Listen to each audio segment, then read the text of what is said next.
Willkommen, liebe Zuhörer. Heute erzähle ich euch eine wahre Geschichte. Es ist die Geschichte eines Jungen, der dachte, er hätte noch viel Zeit. Er war nicht arm. Er hatte ein Zuhause. Er hatte genug zu essen. Er hatte Chancen. Und trotzdem verlor er alles. Er verlor sein Leben nicht durch Pech oder ein Unglück. Er verlor es, weil er jeden Tag seine Zeit verschwendete. Das hier ist eine Geschichte aus dem echten Leben. Eine Geschichte über Verlust, Reue und verpasste Jahre. Es ist die Realität von Millionen Menschen, die heute leben, ohne zu merken, was sie verlieren. Er verlor sein Leben nicht auf einmal. Er verlor es in kleinen Momenten, in faulen Stunden, in Tagen ohne Ziel. Während andere arbeiteten, wartete er. Während andere lernten, zweifelte er. Während andere sich veränderten, dachte er nur darüber nach. Und als er endlich aufwachte, war etwas Wichtiges in ihm bereits verschwunden. Diese Geschichte wird deine Sicht auf Zeit verändern. Sie ist emotional. Sie ist ehrlich. Und sie ist auch sehr gut zum Deutschlernen. Hör also gut zu. Bist du bereit? Mein Name ist Alex. Ich habe mein Leben nicht aufgrund eines großen Fehlers verloren. Ich habe es verloren, weil ich die Zeit nicht wertgeschätzt habe. Als ich 20 war, hatte ich keine großen Probleme. Ich war nicht arm, hatte ein Dach über dem Kopf und genug zu essen. Meine Eltern waren zwar nicht reich, aber sie unterstützten mich. Mein Leben war nicht schlecht, aber es fühlte sich leer an. Mir fehlte etwas. Ich hatte kein inneres Feuer, kein Ziel. Ich besaß ein Handy, nutzte das Internet und hatte Träume, doch es fehlte mir an Richtung. Ich erinnere mich gut an meine Tage damals.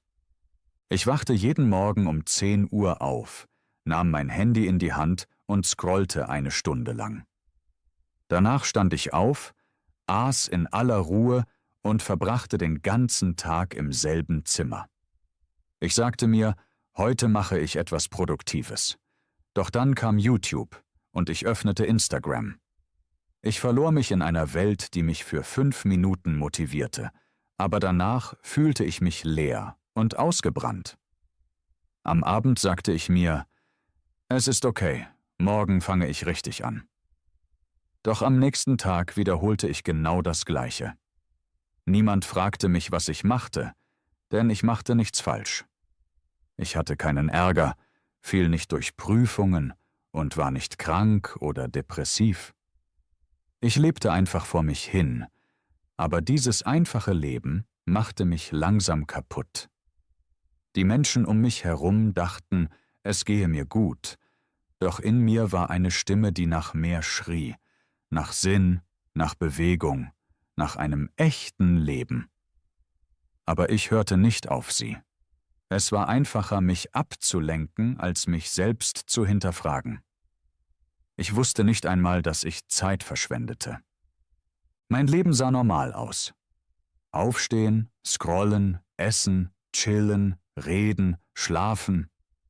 Alle anderen machten das auch, doch sie planten ihre Zukunft, während ich nur im Hier und Jetzt lebte. Mit 21 bekam ein Schulfreund einen Job in der Stadt. Ein anderer begann bei einem Start-up zu arbeiten und ein weiterer postete Fitnessvideos und gewann viele Follower. Ich dachte, gut für sie, ich werde auch bald etwas anfangen. Aber jetzt wollte ich mich erst einmal entspannen und mein Leben genießen. Diese Phase der Entspannung wurde zu 6 Monaten, dann zu einem Jahr und schließlich zu 3 Jahren. Jedes Mal, wenn ich etwas starten wollte, sei es Fotografie, freies Arbeiten oder Bewerbungen, fühlte ich mich für 10 Minuten motiviert, bevor ich mir wieder einen Ausweg redete. Ich sagte mir, der richtige Zeitpunkt ist noch nicht gekommen. Ich bin nicht bereit, ich brauche mehr Energie, ich brauche einen perfekten Plan. Also wartete ich und wartete und wartete. Aber die Zeit wartete nicht auf mich. Ich war nicht faul, mein Kopf war immer beschäftigt. Ich dachte den ganzen Tag nach, stellte mir große Ziele vor und träumte von Erfolg. Ich stellte mir vor, was ich in Vorstellungsgesprächen sagen würde und sah mich selbst als erfolgreich an. Mit Geld und Respekt. Ich wollte meinen Eltern helfen, aber nichts davon war real. Es existierte nur in meinem Kopf. Ich handelte nicht, bewegte mich nicht und beendete nichts. Ich war süchtig nach Planen, süchtig nach Denken und süchtig nach einem besseren Morgen. Doch das Leben belohnt Menschen, die handeln, nicht diejenigen, die nur träumen. Und ich war lediglich ein Träumer in einem kleinen Zimmer. Mit 24 wurde mein Cousin befördert. Ein Freund aus der Kindheit kaufte ein Auto und ein Studienfreund ging ins Ausland. Sogar die Leute, von denen ich dachte, sie verschwenden ihre Zeit, verdienten nun Geld und kamen voran. Und ich? Ich wachte immer noch um 10 Uhr auf, scrollte und steckte fest. Ich sagte mir immer noch, es ist nicht zu spät.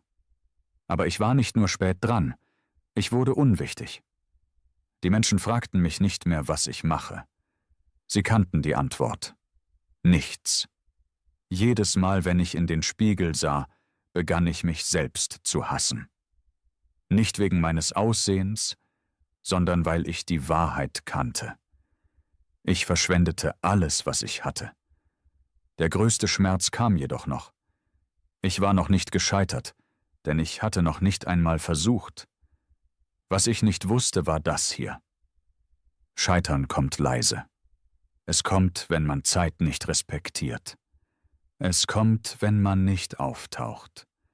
Es kommt, wenn man lebt, als wäre die Uhr egal. Und meins kam schnell.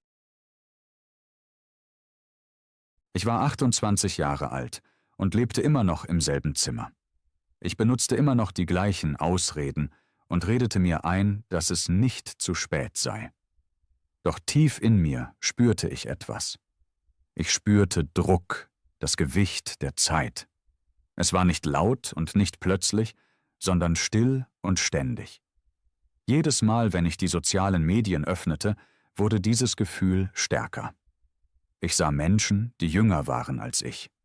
Sie taten mehr, waren weiter und lebten intensiver. Ich hatte keinen Job, kein Geld und keine klare Rolle im Leben. Nur einen alten Traum, Fotograf zu werden. Ich besaß ein Handy, das voll war mit Apps, die meine Aufmerksamkeit stahlen. Ich wollte mir das nicht eingestehen, denn das hätte bedeutet, dass ich 8 Jahre verschwendet hatte. Also log ich mich weiterhin selbst an. Ich sagte mir, ich brauche nur mehr Motivation. Ich fange nächsten Montag an. Ich bin anders. Meine Zeit wird kommen. Und dann kam ein Tag, der alles veränderte. Es war ein normaler Abend. Ich lag auf meinem Bett und scrollte durch kurze Videos. Ich lachte über Dinge, die keine Bedeutung hatten, und verschwendete wieder eine Stunde. Eine Stunde, die nie zurückkommt. Plötzlich klingelte mein Handy. Es war ein alter Freund, Daniel. Wir hatten lange nicht gesprochen, und ich hatte generell lange mit niemandem gesprochen. Wenn dein Leben nicht vorangeht, meidest du Menschen, deren Leben sich bewegt. Ich ging ans Telefon und versuchte normal zu klingen. Doch seine Stimme war anders. Er war aufgeregt. Er sagte, »Ich heirate bald und ich will, dass du die Hochzeitsfotos machst. Du mochtest doch früher Fotografie, oder? Ich habe deine alten Bilder gesehen. Du warst gut.« Für einen kurzen Moment lächelte ich. Endlich erinnerte sich jemand an meinen Traum. Endlich glaubte jemand an mich. Doch dann blieb ich innerlich stehen. Ich hatte meine Kamera seit 2 Jahren nicht mehr benutzt. Ich hatte nicht geübt und nichts Neues gelernt. Mein Traum war nur noch in meinem Kopf. Meine Hände waren leer und ich hatte nichts anzubieten. Also log ich wieder. Ich sagte, ich mache keine Fotografie mehr. Ich habe damit aufgehört. Ich mache jetzt etwas anderes. Er antwortete, okay, kein Problem. Ich frage jemand anderen. Wir sehen uns auf der Hochzeit. Das Gespräch war vorbei und ich saß da, starrte an die Wand und hörte auf zu lachen. Der Bildschirm wurde schwarz und die Stille in meinem Zimmer war kaum auszuhalten. Das war der Moment, in dem mir klar wurde, die Zeit war weitergegangen, aber ich nicht. Ich setzte mich auf den Boden, mein Rücken an der Wand und weinte. Nicht wegen des Anrufs, sondern wegen der Wahrheit, die mich traf. Zum ersten Mal sah ich mein ganzes Leben klar. Alle leeren Tage, die ich ohne Sinn und Richtung verbracht hatte, kamen mir plötzlich schmerzhaft deutlich in den Sinn. Alle Ausreden, alle Morgende, an denen ich mir sagte, noch 5 Minuten. Alle Wochen, in denen ich mir versprach, neu anzufangen. All die Stunden, die ich mit YouTube, Netflix, sinnlosen Videos, Chats und Gesprächen verschwendete. Ich war 28. Ich hatte kein Geld, keinen Job, keine Fähigkeiten und kein Selbstvertrauen. Nur Staub. Staub aus zerbrochenen Träumen und verlorener Zeit. In dieser Nacht ging ich ins Bad und sah in den Spiegel. Wirklich. Ich erkannte mich nicht. Dunkle Augenringe, müde Augen, schwache Schultern und ein leerer Blick. Das war nicht der Junge, der einmal sagte, ich will die Welt sehen und Geschichten mit meiner Kamera erzählen. Das war ein Junge, der sich selbst verraten hatte. Weißt du, was mehr wehtut als Scheitern? Zu wissen, dass man es nie versucht hat. Zu verstehen, dass man selbst der Grund ist, warum das Leben stehen geblieben ist. Diese Art von Schmerz ist leise, aber sie frisst dich von innen. In dieser Nacht konnte ich nicht schlafen. Nicht aus Angst, sondern aus tiefer Reue. Es fühlte sich an, als lägen 8 Jahre auf meiner Brust.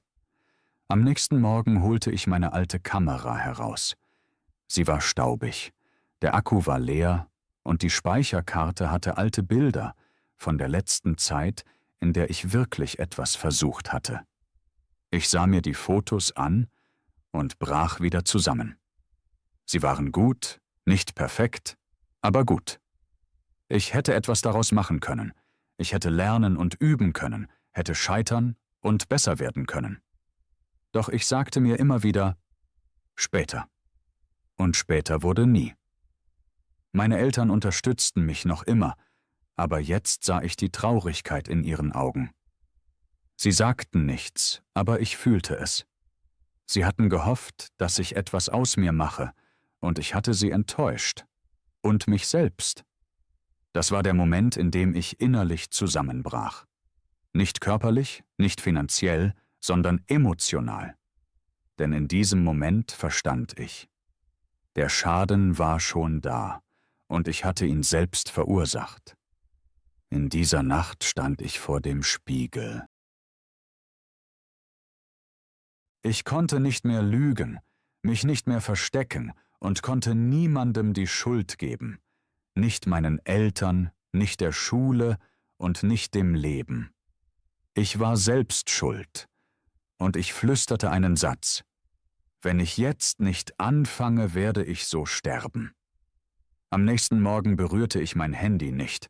Ich scrollte nicht, hörte keine Musik und sprach mit niemandem. Ich saß einfach still da. Zum ersten Mal hörte ich mir selbst zu. Ich sagte mir, keine Lügen mehr, keine falsche Produktivität und keine leeren Versprechen. Ich jagte nicht mehr Erfolg, ich jagte Disziplin.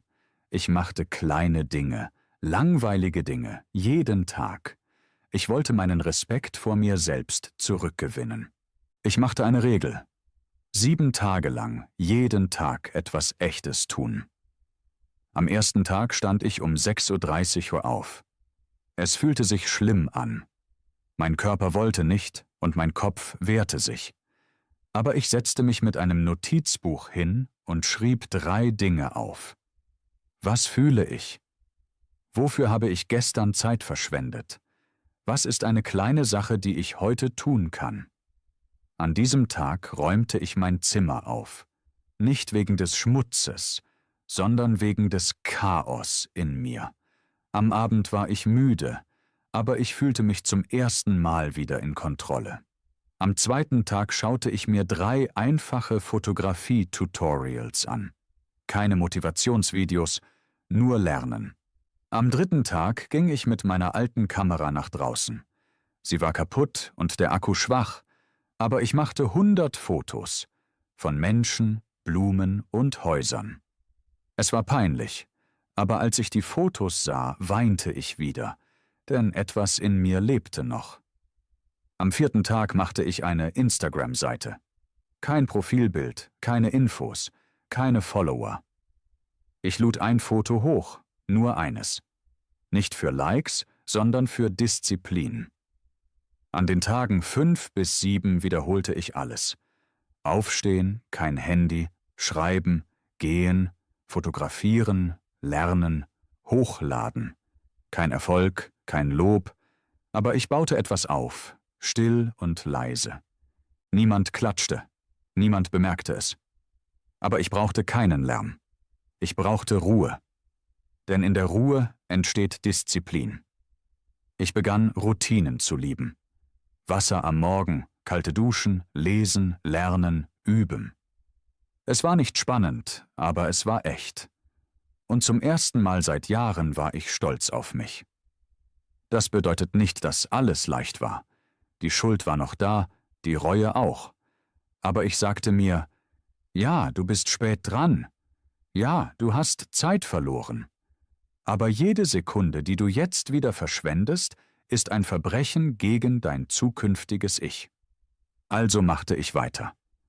Ich lernte nicht nur Fotografie, sondern auch, wie man Geld verlangt, wie man mit Kunden spricht, wie man schneller arbeitet und wie man Vertrauen aufbaut. Alles kostenlos, ohne Ausreden. Mit 29 hatte ich meinen ersten bezahlten Kunden für eine Geburtstagsparty. Ich bekam wenig Geld, aber ich arbeitete 10 Stunden an den Fotos. Als ich bezahlt wurde, fühlte ich mich nicht reich, sondern wieder ganz. Ich kaufte mir davon ein neues Objektiv. Kein Feiern, kein Luxus, nur eine Investition. Das wurde meine Regel. Verdienen, investieren, wiederholen. Ich war noch nicht erfolgreich, aber ich hatte angefangen. Und das war alles. Denn die Zeit hatte mir viel genommen. Aber jetzt begann ich, mir meine Zeit zurückzuholen. Ich war immer noch hinten. Hinten mit dem Alter, hinten mit Geld, hinten mit Erfolg. Doch zum ersten Mal war ich weiter als mein altes Ich. Ich hatte eine Kamera, auch wenn das Objektiv kaputt war. Ich hatte ein billiges Stativ, kein Auto und kein Studio. Follower hatte ich auch nicht. Aber ich hatte etwas, das ich früher nie hatte. Schwung. Dieser Schwung kam aus der Stille. Niemand klatschte, niemand teilte meine Bilder, niemand nannte mich ein Talent. Ich war einfach ein Mann mit einer Kamera, und in mir brannte ein Kampf gegen den Menschen, der ich früher war. Dieser Kampf wurde mein Antrieb. Ich postete weiterhin Fotos, jeden Tag ein Bild, egal was war. Ich achtete nicht auf Likes, wollte nicht viral gehen, benutzte keine Trendmusik und keine besonderen Hashtags. Ich suchte nach echter Verbindung. Zu jedem Foto schrieb ich eine kleine Geschichte. Manchmal war es ein Problem, manchmal eine Erinnerung und manchmal eine kleine Lektion. Langsam bemerkten mich die Menschen. Aus einem Kommentar wurden 10, aus einem Follower wurden 50. Dann schrieb mir ein fremder Mensch: Deine Seite ist anders. Ich komme hierher, weil ich etwas Echtes fühlen will. Diese eine Nachricht bedeutete mir mehr als 1000 Likes. Denn ich verstand etwas Wichtiges. Menschen folgen nicht nur Talent, sie folgen Wahrheit. Und zum ersten Mal lebte ich ehrlich. Mit 30 bewarb ich mich bei einer kleinen Reisefirma. Sie suchten jemanden für Fotos von Reisen, Backpacker, Wege, Momente. Ich schickte meine Bilder, meine Geschichte und alles, was ich hatte. Sie antworteten: Tut uns leid, wir suchen jemanden, der jünger ist und mehr Erfahrung hat. Das tat weh. Jünger? Dachte ich sofort.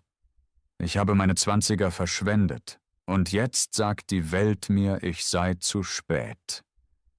Ich saß da, die Kamera auf meinem Schoß und dachte: Du hast das selbst gemacht. Du hast gewartet, und jetzt ist die Welt weiter. Aber ich gab nicht auf. Ich machte eine neue Regel. Ablehnung bedeutet, dass du es versuchst. Also machte ich weiter. Ich gab meiner Seite einen neuen Namen. Die Zeit, die du verloren hast. Und ich teilte nicht nur Fotos, ich teilte auch Teile meines Weges.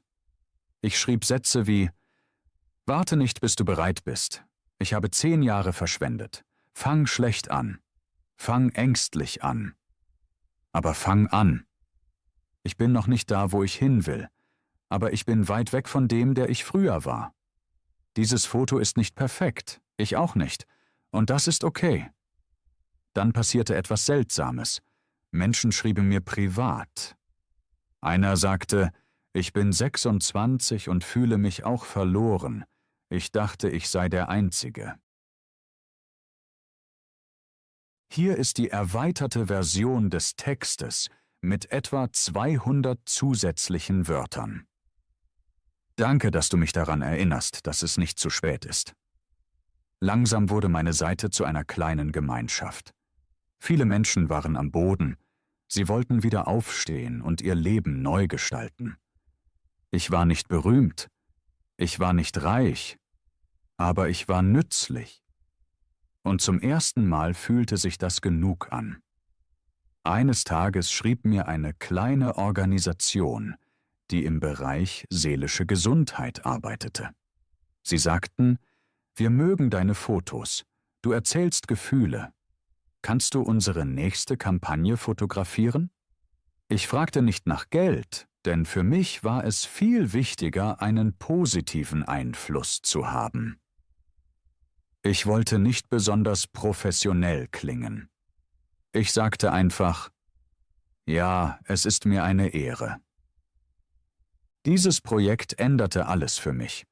Es war nicht nur der mögliche Verdienst, sondern vielmehr die Sinnhaftigkeit, die ich fand. Ich fotografierte Menschen, die schwere Zeiten überlebt hatten. Depression, Angst und Sucht. Sie hatten Schmerz erlebt, aber sie waren noch da und zeigten enorme Stärke. Ich sah mich in ihren Augen, und sie sahen sich in meinen. Die Kampagne ging online, und die Reaktion war überwältigend. Menschen weinten, teilten die Bilder und schrieben lange Texte dazu. Plötzlich half der Junge, der 10 Jahre verschwendet hatte, anderen Menschen. Sie fühlten sich gesehen und verstanden. Da verstand ich etwas Wichtiges. Wenn ich wachsen will, muss ich meine Zeit schützen. Wie Wasser, wie etwas sehr Seltenes. Also baute ich ein neues System für mich auf. Ich stand um 5:45 Uhr auf, duschte kalt und las 20 Minuten lang. Bücher, keine Bildschirme. Dann arbeitete ich lange ohne Handy. Ich fotografierte, bearbeitete Fotos und lernte bis zum Mittag. Am Nachmittag plante ich und schrieb Nachrichten an Kunden.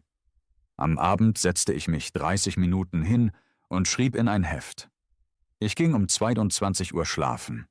Ich wurde langweilig. Keine Partys, kein Scrollen, keine Trends und keine Ablenkungen. Nur Arbeit, Gesundheit und Wachstum. Jeden Tag, immer wieder. Leute fragten mich, wie bist du jetzt so fokussiert? Ich lächelte und antwortete, weil ich weiß, wie es ist, ohne Sinn zu leben. Und ich will nie wieder dahin zurück. Vielen Dank, dass du dir die Zeit genommen hast, meine Geschichte zu hören. Es war mir eine Freude, meine Erfahrungen mit dir zu teilen. Ich hoffe, dass du aus meinen Worten etwas mitnehmen konntest und vielleicht sogar inspiriert bist, dein eigenes Leben in die Hand zu nehmen. Zeit ist kostbar und jeder Moment zählt. Ich lade dich ein, über deine eigenen Träume nachzudenken und darüber, was du tun kannst, um ihnen näher zu kommen. Hast du auch schon einmal das Gefühl gehabt, deine Zeit zu verschwenden? Welche Schritte könntest du unternehmen, um deine Ziele zu erreichen? Teile deine Gedanken in den Kommentaren. Wenn dir diese Geschichte gefallen hat, zögere nicht, unsere Seite zu liken und zu abonnieren. Dein Feedback ist wichtig und hilft uns, weiterhin inspirierende Geschichten zu erzählen. Lass uns gemeinsam wachsen und lernen. Ich freue mich darauf, von dir zu hören und deine Ansichten zu lesen. Vielen Dank fürs Zuhören und bis zum nächsten Mal.